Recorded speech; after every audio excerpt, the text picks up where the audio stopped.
Section officer Tipu Sultan Sardar Khan, میں تمام road user کو اپیل کرتا ہوں کہ ایک تو احتیاط کریں کہ ون وے کی خلاف ورزی جو ہے وہ ایک تو قانونی جرم بھی ہے۔ اگر آپ کسی موٹر سائیکل پہ یا کسی گاڑی پہ سفر کر رہے ہیں تو ون وے استعمال کر رہے ہیں تو آنے والا جو مخالف سم سے ہے وہ آپ سے اتنے شدید ایکسیڈنٹ ہو سکتا ہے جس سے آپ کی جان بھی جا سکتی ہے، گاڑی جو یوز کر رہے ہیں اس کا بھی نقصان ہو سکتا ہے۔ تو ہمارے تمام دوستوں سے اور بھائیوں سے اپیل ہے کہ ون وے کی خلاف ورزی سے بہت احتیاط کریں۔ ہیلمٹ جو ہے وہ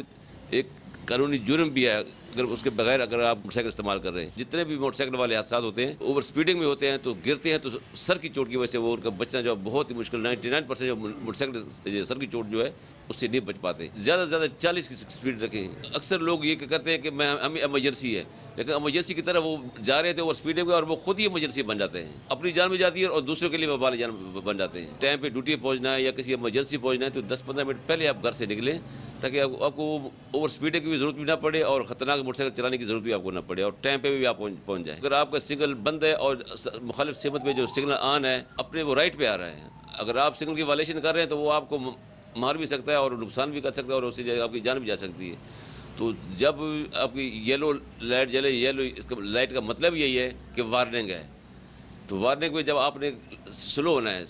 اور ریڈ پہ آپ نے بالکل بریک لگا دینی، رک جانا ہے۔ سگنل پہ جو ملازمان کھڑے ہوتے ہیں یا ٹریفک کے جو سٹاف کھڑا ہوتا ہے اس سے کوشش کریں، اس سے تعاون کریں اور وہ آپ کی ہر طرح کی خدمت کریں گے آپ کے ساتھ۔ ہمارا جو فرض ہے کہ روڈ یوزر کو ہم اپنی طرف سے پوری سہولتیں دیں تاکہ وہ سگنل کی وائلیشن بھی نہ کرے، روڈ کی وائلیشن بھی نہ کرے، تیز رفتاری سے بھی نہ چلائے، گاڑی کا بھی خیال کریں، اپنا بھی خیال کریں، دوسرے بھی خیال کریں۔ کوئی نہیں کرے گا یہ تو لازماً اس کے جو قانون کے خلاف جو ورزی کرے گا اس کے خلاف کارروائی ہوگی۔ والدین کو اکثریت کو یہ پتہ بھی نہیں ہوتا کہ ہمارے بچے روڈ پہ ون ویلنگ کر رہے ہیں یا نہیں کر رہے، ان کو علم نہیں ہوتا، لیکن اس ٹائم پتہ چلتا ہے جب ون ویلنگ پہ اس کا بچہ زخمی ہو جاتا ہے یا کسی حادثے کا شکار ہو جاتا ہے یا وہ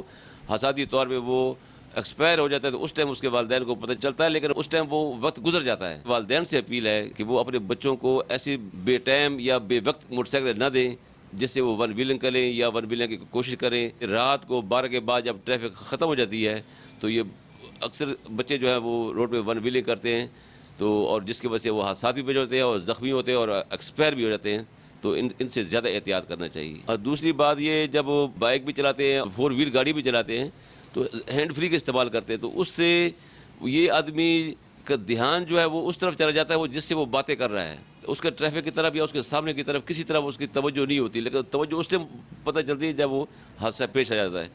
اگر فون آیا بھی ہے، ایمرجنسی ہے، برائے مہربانی گاڑی سائڈ پہ کھڑی کر لیں یا ایسی جگہ گاڑی کھڑے تاکہ دوسری ٹریفک ڈسٹرب نہ ہو، وہاں پہ احتیاط آرام سے تسلی سے اپنی بات مکمل کرنے کے بعد اپنی ڈرائیو کریں۔ اس سے جو ہے نہ آپ کو کوئی خطرہ ہوگا نہ کوئی دوسرے کو کوئی پرابلم پیش آئے گی۔ جیسے ایک بلوچ کالونی پل کے نیچے کھڑا تھا تو ایک رانگ سائڈ سے کار آئی تو کار والوں کو میں نے بولا کہ آپ کو یہ راستہ نہیں، آپ سیدھے راستے سے جائیں۔ اس کو سمجھانے کے باوجود میرے ساتھ وہ اتنا الجھ پڑا کہ میرا سامنے گھر ہے، میں ادھر سے جاؤں گا، تو میں اس کو بار بار سمجھا رہا ہوں کہ میں آپ کو یہ سائڈ نہیں ہے، آپ غلط جا رہے ہیں، آپ کو رانگ سائڈ پہ جا رہے ہیں، جو مخالف ساتھ گاڑی آ رہی ہیں وہ رک رہی ہیں، لیکن وہ باوجود ہی میرے سے بحث کر رہا ہے کہ میرا سامنے گھر ہے، میں ادھر سے ہی جاؤں گا۔ تو میں نے کافی اس کو تلقین کی، لیکن اس کے باوجود وہ میرے سے بحث و بحث کرتا رہا اور دھمکی بھی دیتا رہا کہ میں آتا ہوں، پھر میں واپس میں آپ سے دیکھ لیتا ہوں، آپ نے مجھے کیسے منع کر رہے ہیں۔ تو میں ایسے دوستوں ساتھیوں سے بھی ہمیں اپیل ہے کہ وہ خدا کے لیے اگر ٹریفک پولیس افسر آپ کو صحیح راستہ بتا رہا ہے، صحیح گائیڈ کر رہا ہے تو اس کی مان لیں اور اپنے درست راستے پہ چلیں تاکہ خود بھی پریشان نہ ہو اور دوسروں کی پریشانی بھی نہ کریں۔ زیادہ تر جو لیڈیز جو ہے وہ روڈ کراس کرتی ہے تو وہ یہ نہیں دیکھتی کہ یہ گاڑی کتنی سپیڈ میں آ رہی ہے اور اس کی میرے نزدیک پہنچتے ہوئے اس کی بریک لگے گی یا نہیں لگے گی، لیکن جب اس ٹائم پتہ چل جاتا ہے کہ وہ عورت حادثے کا شکار ہو جاتی ہے، بہت تکلیف ہوتی ہے اور دکھ ہوتا ہے کہ ایک عورت ذات جو ہے وہ روڈ کراس کرتے ہوئے حادثے کا شکار ہو گئی ہے۔ تو لیکن ایسی لیڈیز ہو گئی یا مرد حضرات ہو گئے جہاں دیکھ لیں کہ ٹریفک بہت ہے اور سپیڈ میں آ رہی ہے تو خدا کے لیے وہ روڈ آپ بالکل کراس نہ کریں۔ روڈ پہ اکثر مقامات پہ ٹریفک سگنل پہ بھی زیبرا کراسنگ بنی ہوئی ہے، وہاں روڈ کراس کریں، یا جو پیڈسٹرین برج بنے ہوئے ہیں وہ کراس کریں۔ برج یہ استعمال کریں گے اور سگنل پہ زیبرا کراسنگ استعمال کریں گے تو کافی حادثات سے آپ کی بچت بھی ہوگی۔ میری تمام دوستوں، ساتھیوں، بہن بھائیوں سے اپیل ہے کہ ڈرائیونگ کے دوران بہت احتیاط کریں، اس سے آپ کی جان بھی بچ سکتی ہے اور دوسروں کی جان بھی بچ سکتی ہے۔